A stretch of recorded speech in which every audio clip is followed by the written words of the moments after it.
Linear growth and arithmetic sequences. This lesson requires little background material, though it may be helpful to be familiar with representing data and with equations of lines. A brief introduction to sequences of numbers in general may also help. In this lesson, we will define arithmetic sequences, both explicitly and recursively, and find both explicit and recursive formulas from the sequence of numbers. Imagine that you begin managing a warehouse that receives boxed shipments. You begin with 37 boxes, and each day you receive 3 more. At the end of day 1, your warehouse holds 40 boxes. At the end of day 2, your warehouse holds 43 boxes. This pattern of receiving 3 boxes per day continues. There are several questions that we may be interested in answering. How many boxes will be in the warehouse after day 9? The capacity of the warehouse is 100 boxes. How long until the warehouse is filled? Can we find a general formula for the number of boxes in the warehouse after day n? To discuss these questions, it is helpful to have a notation for members of the sequence. We will let a sub n be the number of boxes in the warehouse after day n. If we can find an explicit formula for a sub n, we can plug values of n into this formula to compute terms of the sequence. For example, if we had the explicit formula, we could plug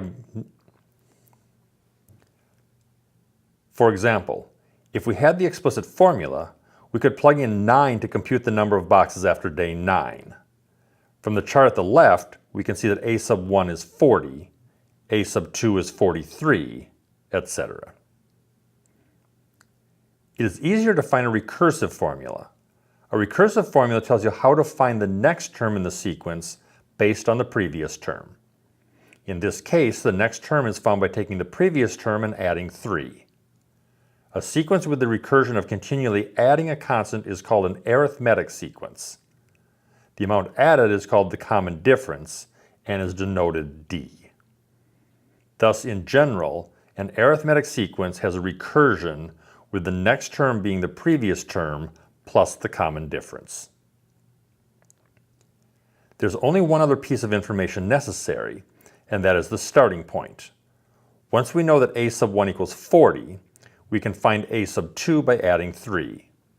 We continue adding 3 each step to find more terms. It doesn't matter where you start, you can find all remaining terms from the recursion. Let's go back to the beginning of the story. You began managing a warehouse that had 37 boxes before the first shipment. Another way to define this sequence is from the starting value of 37 on day 0. This helps us find the explicit formula. To find the number of boxes on day 9, we merely need to add the shipments we received to the original 37. Since we received 3 boxes per day, we will have received 9 sets of 3, or 27 boxes by day 9, giving us a total of 64. In general, we add 3 times the number of days to 37. You may notice that this is the familiar slope-intercept form of a line y equals mx plus b. The input of a linear function is typically x. In sequence notation, the index is typically n. The output of a linear function is typically y. In sequence notation, it is a sub n.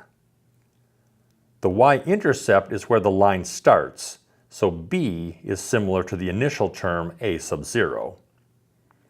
In the sequence, each term goes up by the common difference d, so d is equivalent to the slope of the line. Let's return to the original questions. How many boxes do we have after day 9? We start at 37 and then add 3 9 times to get 64. This took quite a bit of calculating. A quicker approach is to use the explicit formula. By plugging in 9 for n, we get the same answer of 64. After what day will we have 100 boxes? Now we know the term we're looking for and want to find out the value of n. We can solve this for n. We are now ready to tackle the 4 types of problems stated in the introduction. First, given a recursive definition, find the sequence. This is straightforward. Given the initial term, merely add the common difference to get successive terms. In this case, we begin with 9 and then add 2 to get each successive term. Next, given an explicit definition, find the sequence. Again, this is straightforward. Plug in the values 1, 2, 3, etc. for n to calculate each term directly. When n equals 1, we get the first term of 8. When n equals 2, we get the second term of 3, etc. Given an arithmetic sequence, find the recursive definition.